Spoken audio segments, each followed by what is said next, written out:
toutes et à tous, bienvenue dans votre émission d'information l'actualité en débat de ce mardi 27 juillet 2021. Nous aurons comme invité dans cette émission le directeur de publication du journal Togo Réveil qui n'est pas encore avec nous.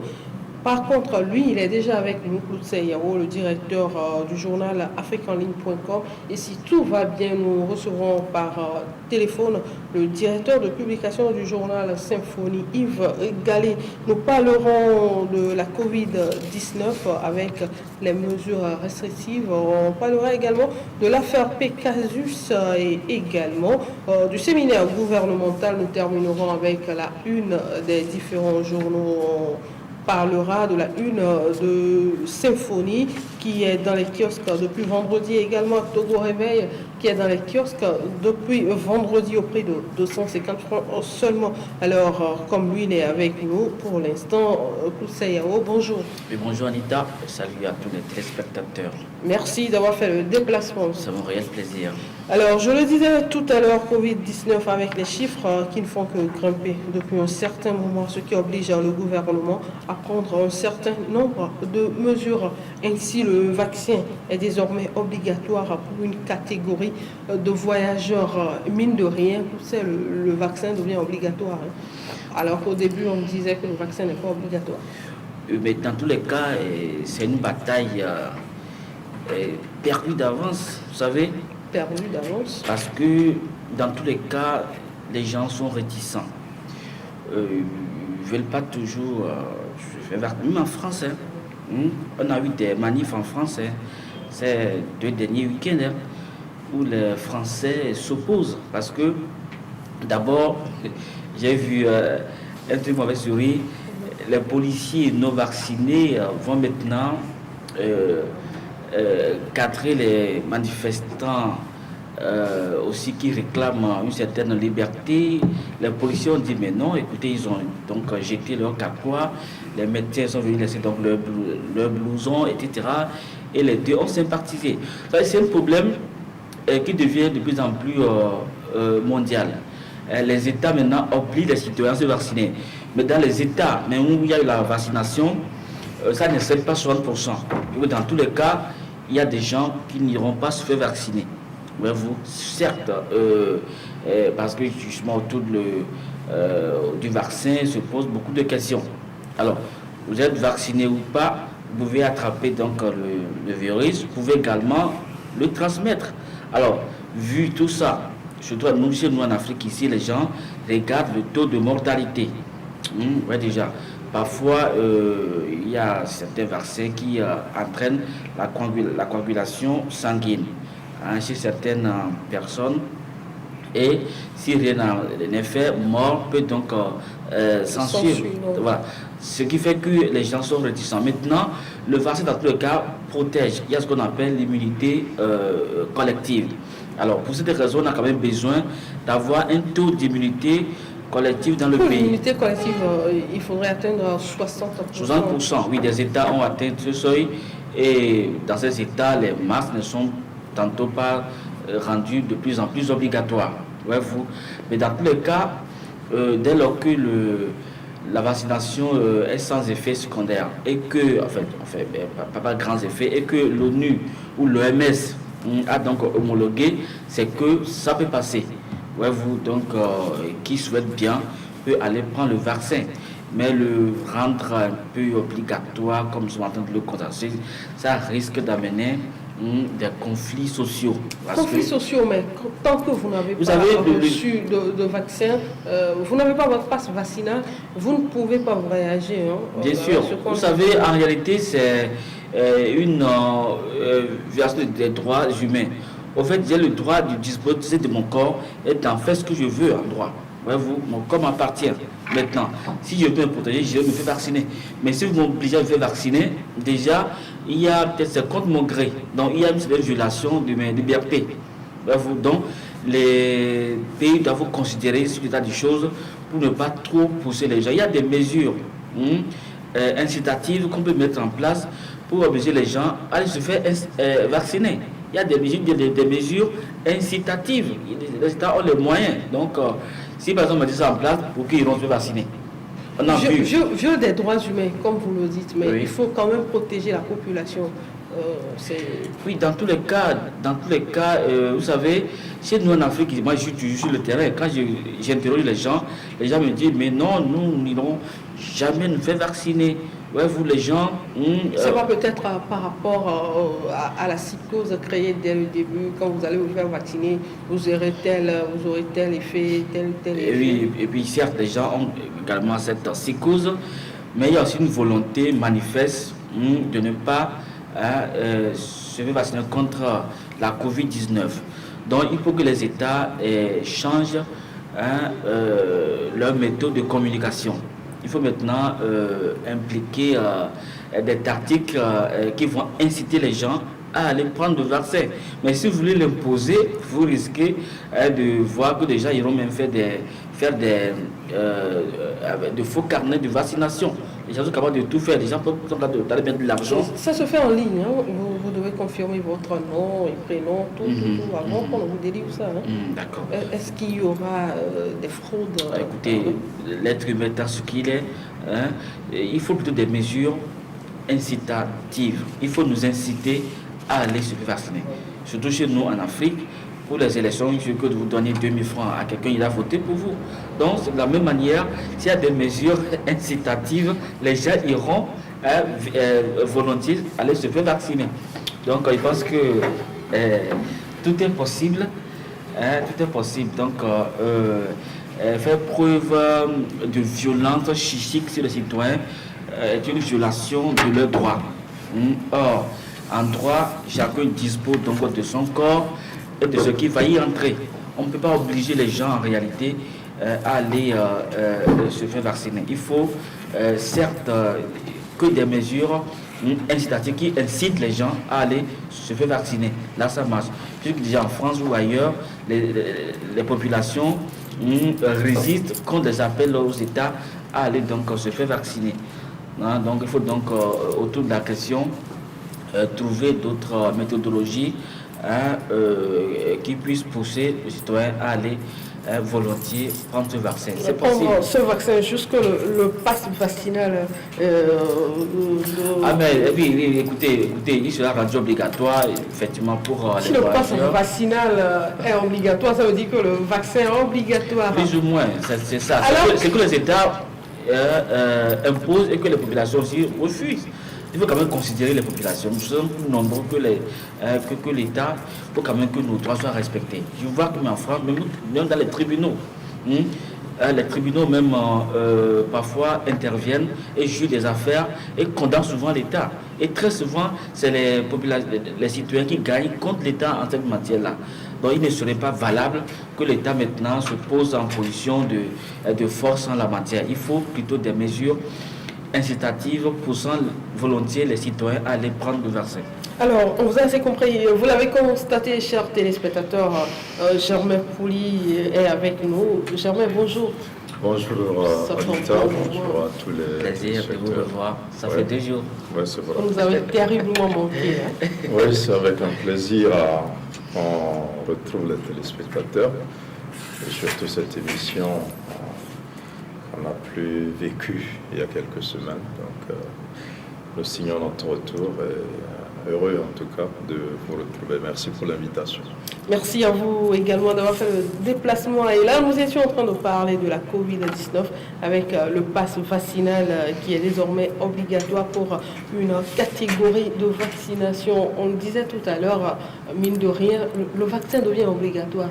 Au début, on nous avait dit que le vaccin n'était pas obligatoire. Mais avec ce que nous voyons aujourd'hui, le vaccin devient obligatoire. Dès le début, le gouvernement avait cru que les populations comprendraient facilement que le vaccin est pour le moment la solution la plus appropriée pour lutter contre la pandémie. Donc il y a eu toute cette campagne de vaccination, de sensibilisation pour la vaccination. Les médias aussi se sont investis énormément. Mais finalement, on remarque qu'il n'y a pas une grande adhésion. En tout cas, ce n'est pas l'adhésion qu'on attendait des populations, surtout dans la capitale.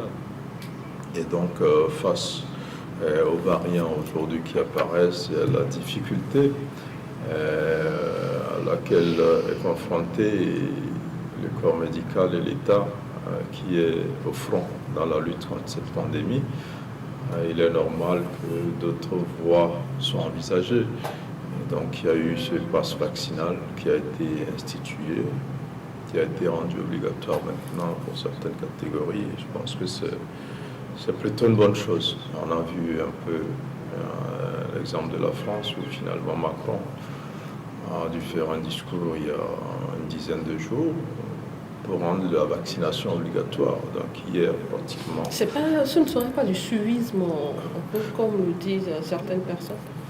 Oui, mais ce qui la France avait demandé le confinement, il n'y a pas longtemps, le Togo a fait un confinement entre griffes qui n'était pas total. Non, il y avait des mesures qui étaient prises. Suivisme, non, je crois que la maladie est mondiale.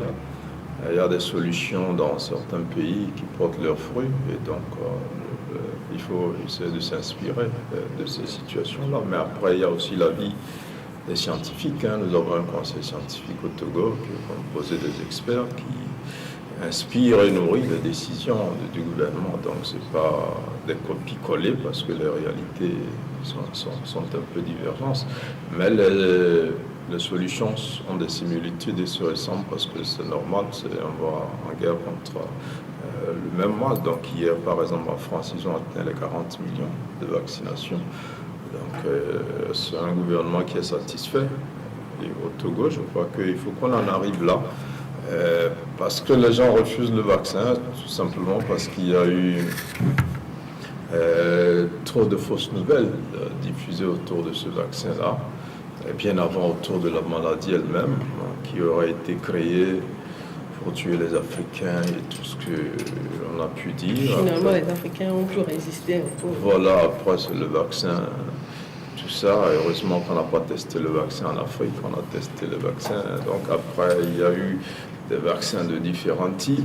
Ceux qui viennent en Afrique ne seraient pas de bonne qualité, tout ça. Donc il y a eu trop de fausses nouvelles autour de ces vaccins, ce qui a rendu certains réticents à la vaccination. Moi, je crois que l'État prend là la bonne décision. C'est assez progressif, mais je pense qu'à la longue, ça va être obligatoire pour tout le monde.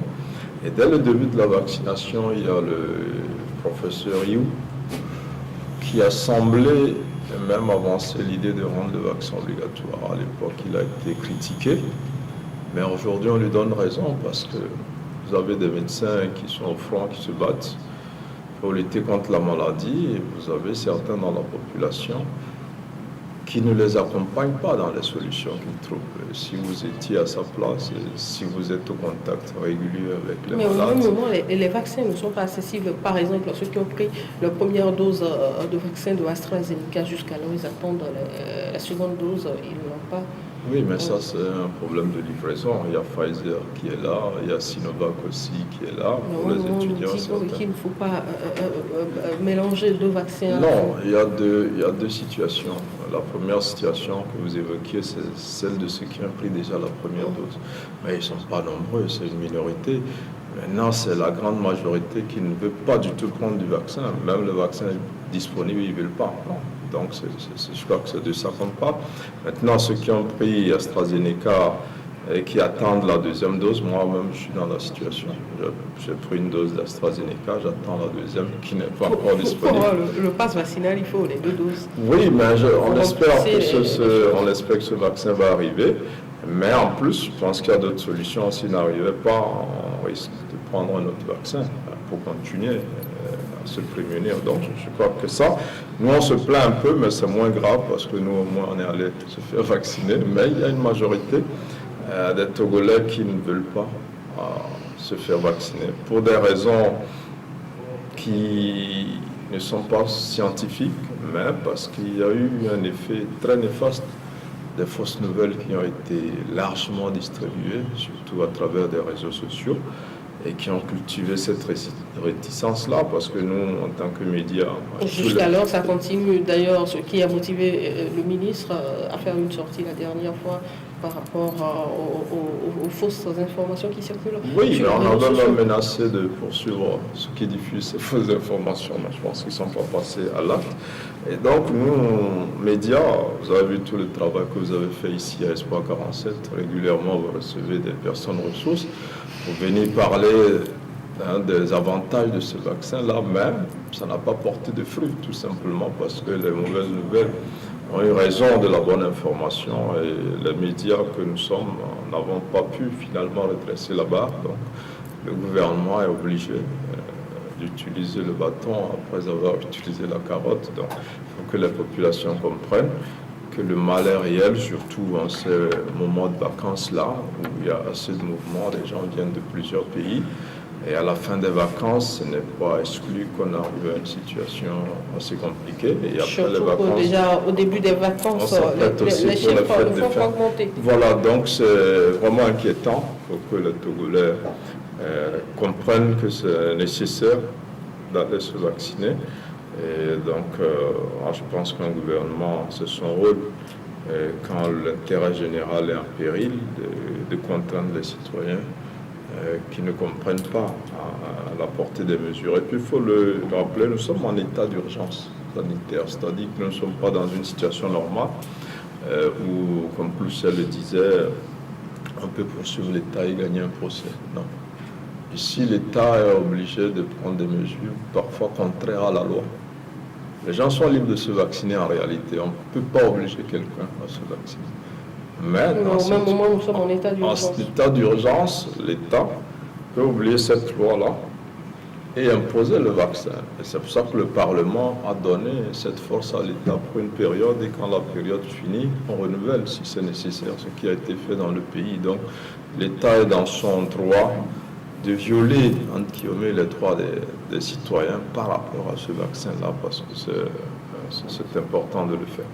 Alors, dites-nous un mot avant qu'on passe à la revue de titres dans cette émission avec le directeur de publication du journal Symphonie que nous aurons en ligne, si tout va bien, si la technique le permet bien sûr, on l'aura en ligne tout à l'heure. Mais avant qu'on passe à la une des journaux, dites-nous... Bon, un mot c'est que il faut que l'État maintenant engage plutôt des mesures incitatives, parce que c'est la population qui est concernée en majorité par la vaccination. Maintenant, si vous écoutez un peu la masse, vu que les espèces ne sont pas ouvertes pour prendre les doses, il faut absolument des mesures incitatives. Si les tests, c'est vrai, nous sommes tels que vient de le dire mon année Germain, c'est vrai, nous sommes en intelligence, l'État doit imposer quand même des mesures, mais toutefois, il faut quand même considérer la population. Et j'insiste sur les mesures incitatives. Il faut inciter les gens en leur offrant peut-être en cas de vaccin. Quand moi j'étais par exemple au lycée, j'ai donné mon sang et quand tu donnes ton sang, tu as un plat de dur, etc., etc. Ce sont des mesures qui encouragent les gens à aller donner le sang. Je suis donné le sang, certes. Donc, par rapport à ce vaccin, au lieu d'engager une guerre maintenant contre la population, même en France, la France est toujours bousculée, même si l'État français essaie de rendre la vaccination obligatoire, c'est contre l'avis même des médecins et gendarmes et policiers qui refusent de prendre le vaccin. Ouais, la guerre est maintenant enclenchée entre le citoyen et l'État. Donc ça revient encore ici. Or, ici, il faut quand même un peu plus de prudence parce que... Au même moment, il faut protéger la population. Certes, oui. Donc, je pense qu'il faut plutôt user de tactiques qui visent plutôt à des mesures qui incitent au vaccin. Et ce que l'État, au lieu de vouloir mettre la force, essaie de trouver un créneau qui vise, peut-être quand tu te fais vacciner, tu as droit à quelques ceci, et les gens iront se faire vacciner. Nous sommes en Afrique. Alors, si on vous voulez qu'on essaie d'amadouer un peu la population. Tout à fait, pour les encourager. Cette étape, bien sûr, c'est votre point de vue. Nous allons enchaîner cette émission avec une des journaux Symphonie qui est dans les kiosques. Depuis vendredi, nous avons en ligne le directeur de publication du journal Symphonie, Yves Gallet. Yves, bonjour. Bonjour Yves. Alors, quelques soucis de communication. Nous allons essayer de le joindre au cours de l'émission. De toute façon, Germain avec nous, avec Togo Réveil, avec l'affaire Gogoligo Papson Moutité libéré, la grande leçon du grand frère Adebayor. Grande leçon du grand frère Adebayor, Germain. Oui, c'est une grande leçon, parce que Gogoligo et Papson Moutité ont flairé la prison. Ils étaient à quelques centimètres de la prison. Et à la dernière minute, donc c'est le plaignant qui, par un courrier qui n'est pas totalement un retrait de plainte, demande à ce qu'on les libère. Et donc, quand on analyse ce qui s'est passé, je pense que nous sommes avec deux artistes qui croyaient peut-être à tort qu'à travers les relations qu'ils ont dans la sphère politique. C'est cette histoire de je suis de la mer. Voilà, dans les sphères politiques, dans les sphères sécuritaires et judiciaires, ils étaient un peu au-dessus de la loi, ils ne pouvaient pas être traités comme des citoyens ordinaires, mais il a fallu cette plainte-là qu'ils se rendent compte qu'ils sont aussi des citoyens comme les autres et qu'ils ne sont pas au-dessus des lois malgré les relations dans ce temps. Alors Germain, apparemment, nous avons notre confrère en ligne, Yves Gallet. Yves, bonjour.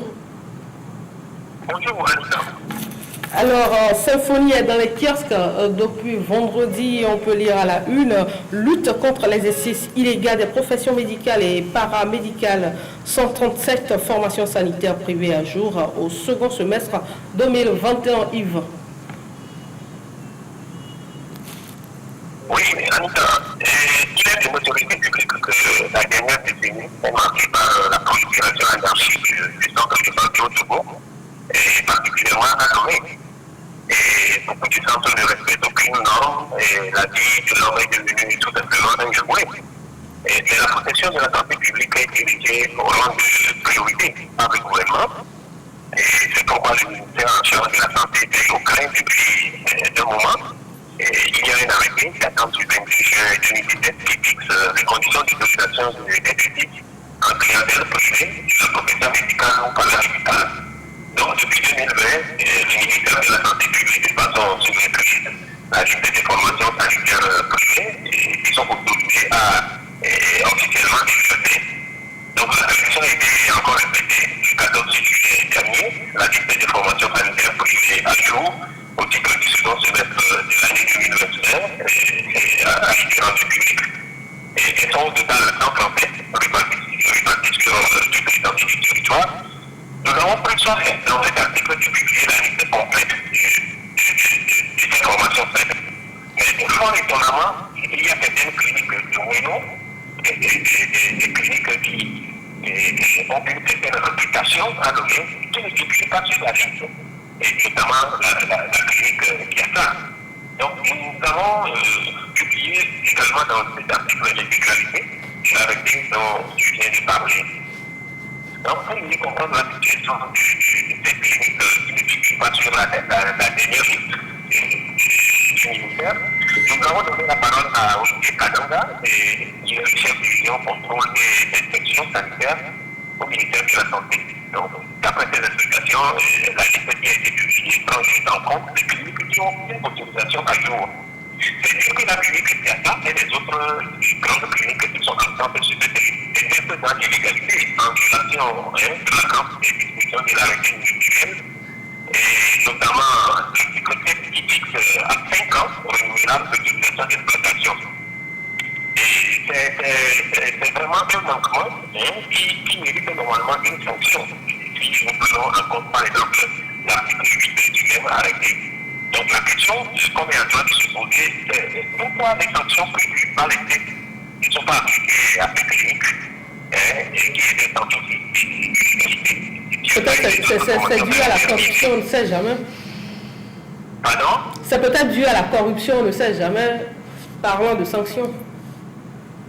Oui, non, bon, peut-être c'est une hypothèse qu'on ne peut pas écarter, mais il y a la loi qui faut l'appliquer, c'est pourquoi à l'article nous avons pu s'interpeller, avec les autorités compétentes, pour rappeler qu'en matière de santé des populations, aucune liberté avec la loi ne doit être gérée, quoi. Alors Yves, au regard de l'arrêté dont vous parlez tout à l'heure, qui est autorisé à ouvrir un centre de santé dans notre pays? Oui, et la réponse à cette question serait logée dans l'article 4 de l'arrêté. Et en question, en effet, dans le fait d'installation d'exploitation des centres médico-sociales des professionnels de la santé, bon, nous entendons par professionnel de la santé, soit un médecin, un technicien supérieur, et un technicien supérieur de santé, bien sûr, un infirmier médical, ou une sage-femme d'État, avec la position importante de professionnel de santé, donc ça dit, ne relève pas de l'administration publique. Et si c'est le cas, c'est-à-dire du professionnel de santé en question, qui suscite une autorisation du métier de santé. Si ce professionnel de santé, une fois l'utilisation obtenue,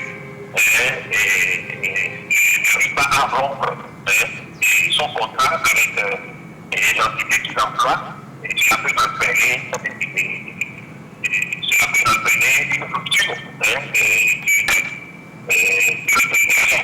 C'est-à-dire on peut lui retirer l'autorisation parce que s'il est toujours agent public, cela peut entraîner son disponibilité et peut-être occasionner aussi une concurrence déloyale. Donc le but de l'autorisation, de l'autorisation à 90 jours, un délai de 90 jours pour les agents publics pour rompre avec l'État, rompre son contrat avec l'État sous peine d'annulation de son autorisation. Merci. Bon, voilà. Oui. Merci à vous Yves Gallet. Je rappelle que le journal Symphonie est dans les kiosques depuis vendredi au prix de 250 francs, c'est ça? Vous avez également votre site, c'est quoi déjà? Alors, merci à vous, bonne journée et merci d'avoir pris part à cette émission.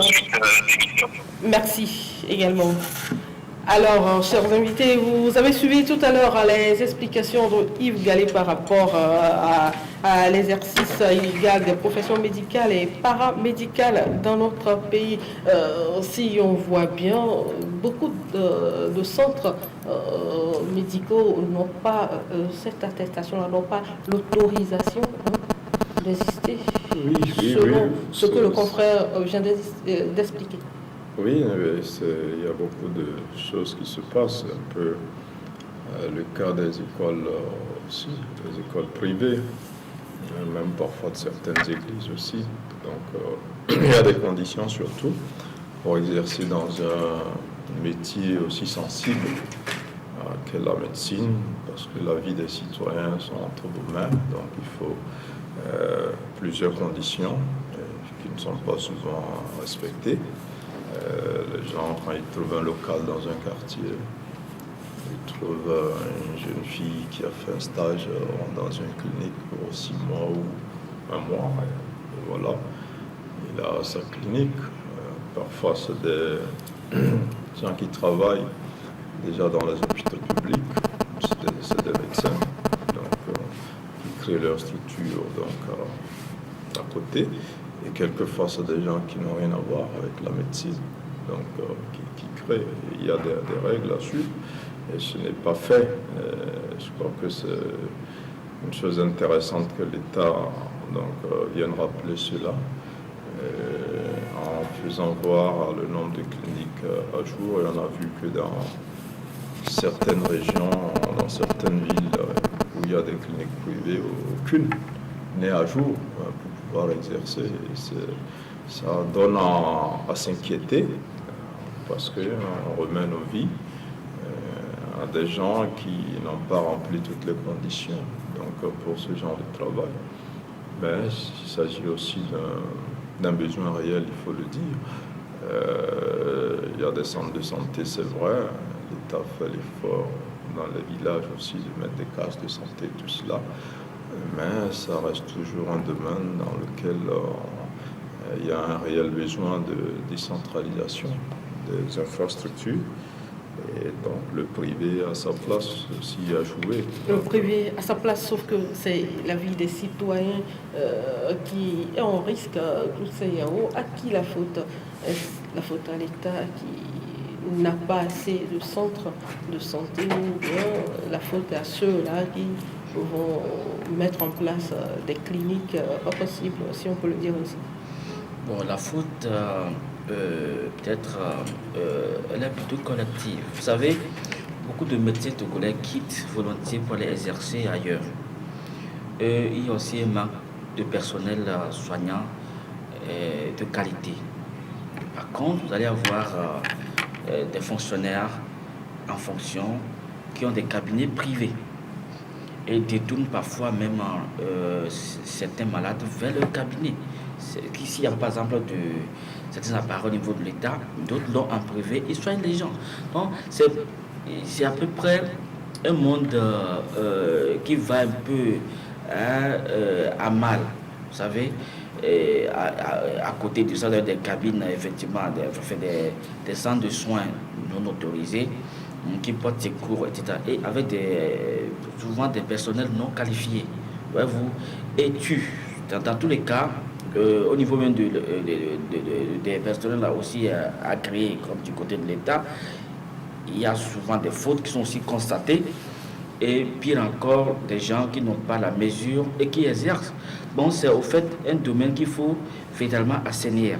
Ce qui suppose que si c'est les conditions pécuniaires qui font que les médecins agréés, employés par l'État, ont des cabinets privés, il faut voir leurs conditions pour qu'ils puissent s'occuper véritablement des fonctions premières à laquelle ils sont appelés.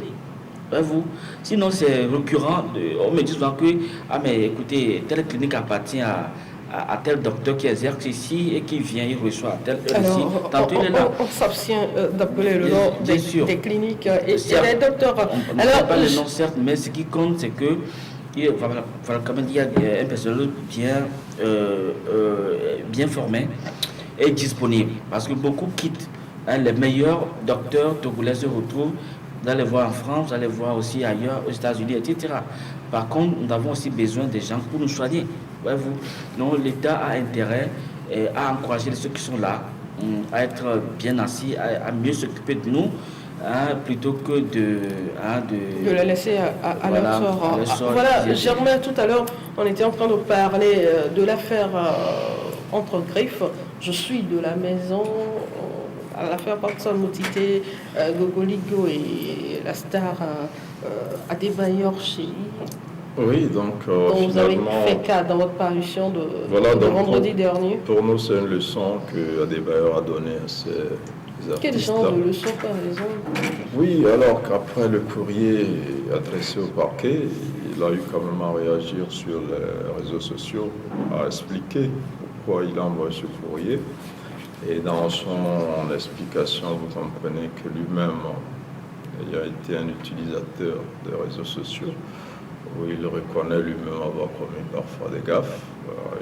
Il invite les gens à une utilisation plus sérieuse des réseaux sociaux. Et donc, au-delà des artistes, il parle un peu à la jeunesse aussi. Ça ne concerne pas que ces deux artistes-là. Et donc, pour nous, c'est une leçon, une double leçon, d'abord pour tous les jeunes qui se disent influenceurs sur les réseaux sociaux, qui diffament les autres allègrement, sans inquiétude. Tous les Togolais deviendront influenceurs, parce que vous êtes chez vous, vous allumez votre caméra.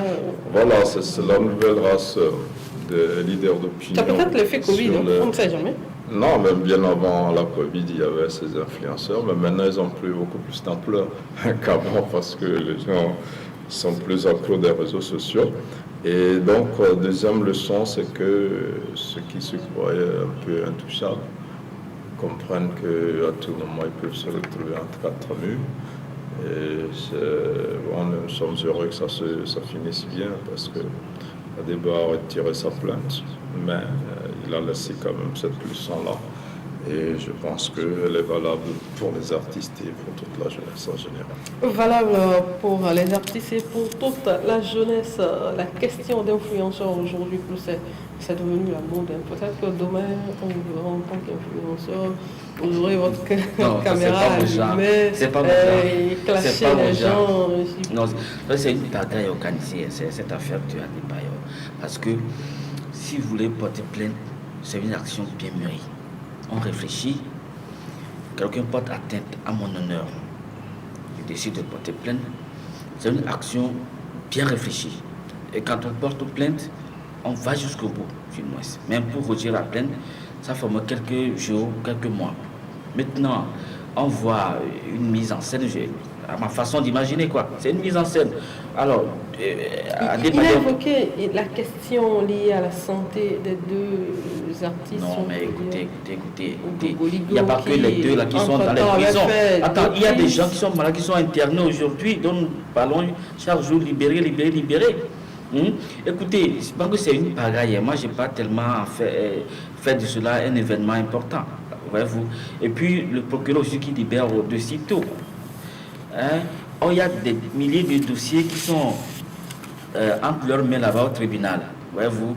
Donc, un monsieur qui fait connaître les gens et qui par simple lettre comme ça, et au même moment, on relâche les gens. Ça, c'est de la pareille. En principe, si c'est une plainte, si c'est une plainte, l'affaire Raoul Leblanc, l'affaire bien sûr, tout ça, ce sont des Aristo, bien sûr, c'est de l'appareil, tout ça. Je pense que peut-être que dans leur milieu, si vous voulez, bien sûr, si vous voulez porter plainte, vous la portez et vous l'assumez du moins jusqu'au bout. Maintenant, les jeux étant ouverts, l'enquête doit être maintenant reprise pour qu'on puisse vérifier si effectivement il y a eu un trucage de compteur à un niveau près. C'est ça maintenant la réalité. Donc maintenant, les yeux sont ouverts. Maintenant que les deux artistes ont été donc libérés, maintenant les enquêtes doivent se poursuivre. Parce que il a bien notifié dans sa lettre, il dit il laisse la justice faire son travail. Maintenant, voilà. Souvent c'est dans les blagues que les vérités sortent. Parfois en blaguant comme ça, on vomit certaines vérités qui ont blessé à un moment donné. On a qu'on vérifie pour pouvoir situer les vraies responsabilités. Mais le reste, c'est une mise en scène.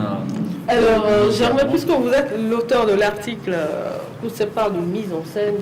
Non, mise en scène, je ne crois pas que ce soit une mise en scène parce que quand on vous dit que vous avez truqué vos compteurs, alors que vous êtes une référence dans le pays, vous vous sentez diffamé. Ce n'est pas une mise en scène, ce n'est pas de la blague. Et donc, Adebayor a tout intérêt à ce que lumière soit faite sur cette affaire de compteurs truqués. Donc c'est pour ça qu'il dit qu'il faut que la justice continue, même s'il demande de libérer et que lumière soit faite. Mais je pense qu'au-delà de ce qui a été dit, il y a ce qui n'a pas été dit.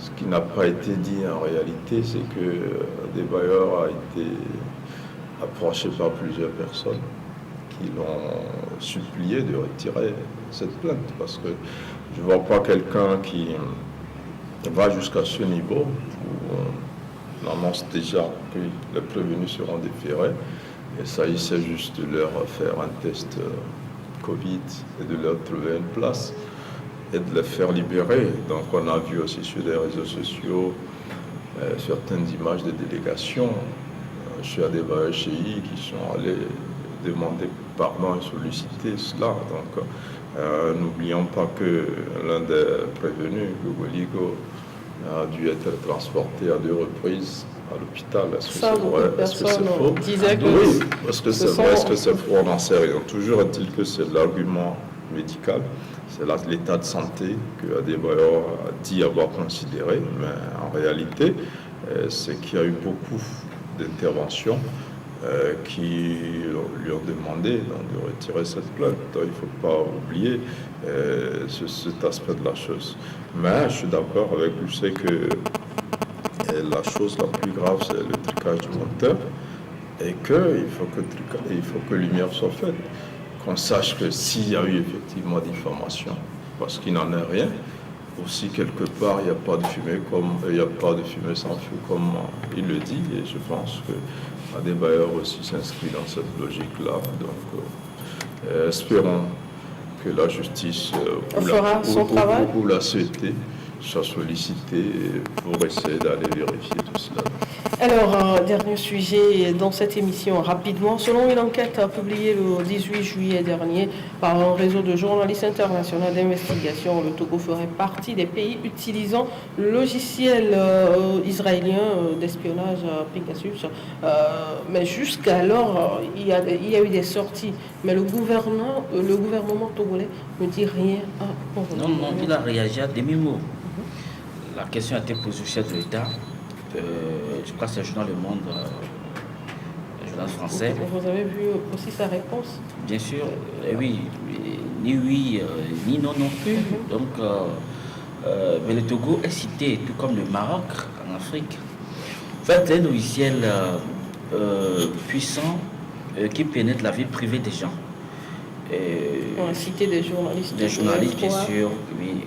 Ma première question, c'est que pourquoi le Togo va acquérir un tel logiciel? D'abord, nos pays voisins directs ne nous menacent pas en termes de sécurité. Nous sommes en paix avec nos voisins du Ghana, du Bénin et du Faso. Première des choses.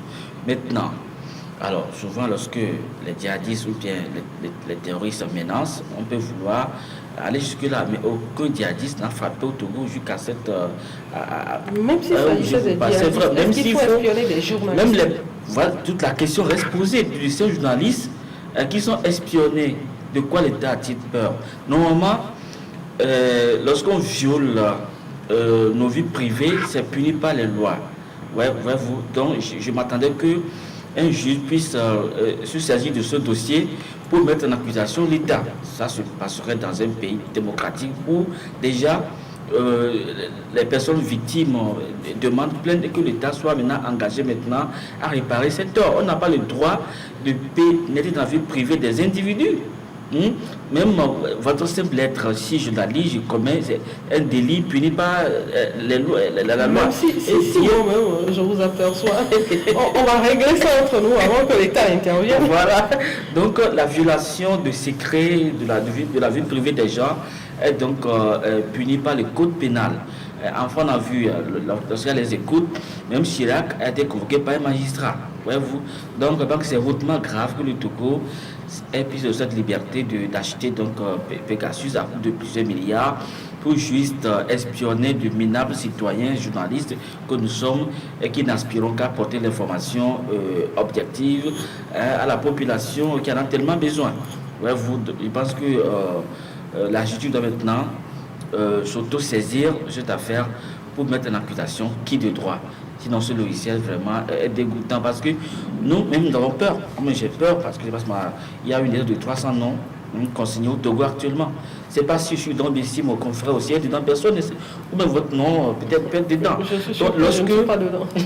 Lorsque nos vies sont espionnées, on ne vit plus. C'est comme si dans votre chambre, quelqu'un vous regarde, observe tout, et peut vous attraper, vous mettre à nu un jour ou l'autre, quoi. Donc c'est hautement grave que l'on doit plutôt agir pour que cela puisse cesser.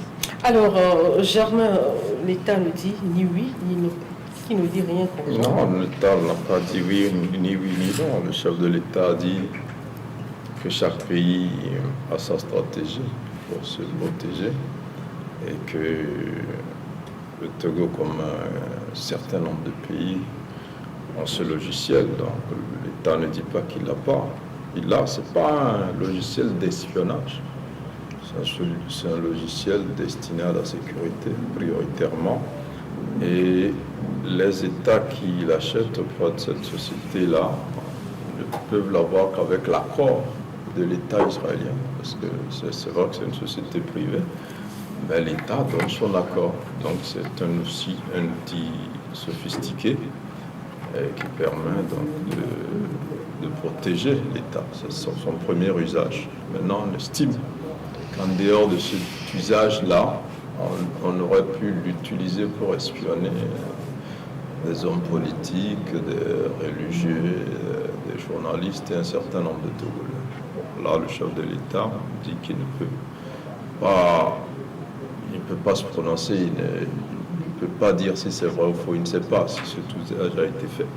Donc toujours est-il que plusieurs pays ont cet outil performant-là et qui est là pour des raisons sécuritaires. Maintenant, l'insécurité, ce n'est pas du voisin de l'ouest, de l'est ou du nord que ça vient. Nous sommes confrontés aujourd'hui à plusieurs types de menaces. Donc, et dans le djihadisme, il en parlait, n'empêche que le Togo a mis un cordon de militaires au nord, quelque part dans un village, qui sont là pour surveiller le pays. Mais il y a la surveillance grâce aux nouvelles technologies aujourd'hui qui est efficace. Et quand vous allez en Chine, on vous dira qu'il n'y a plus de vie privée. Parce que tout le monde est regardé. Il y a des caméras partout, dans toute la ville.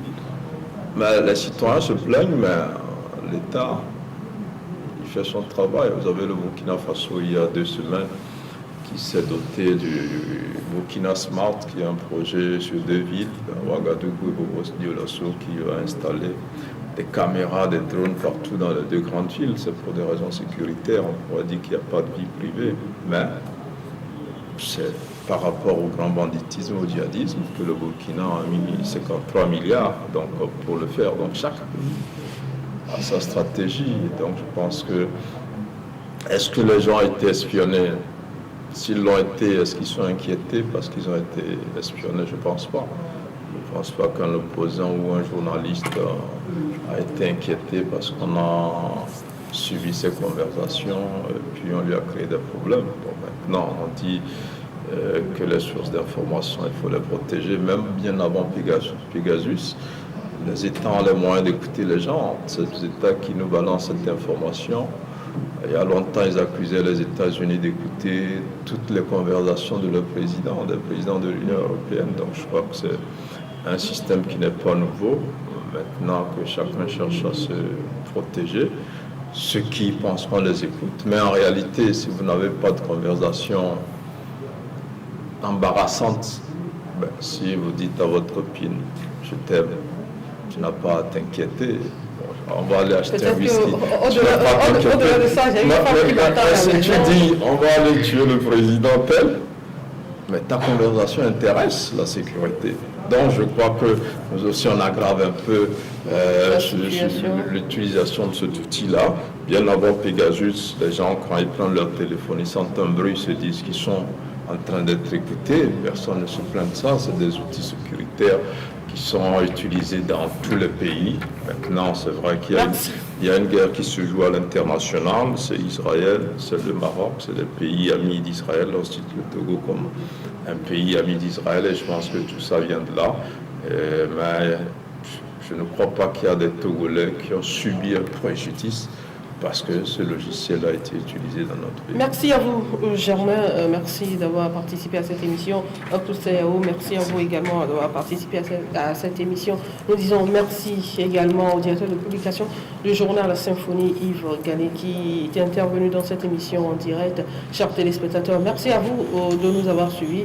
On se donne rendez-vous jeudi prochain, jeudi à partir de 10h pour un autre numéro de votre émission, L'actualité en débat. Au revoir.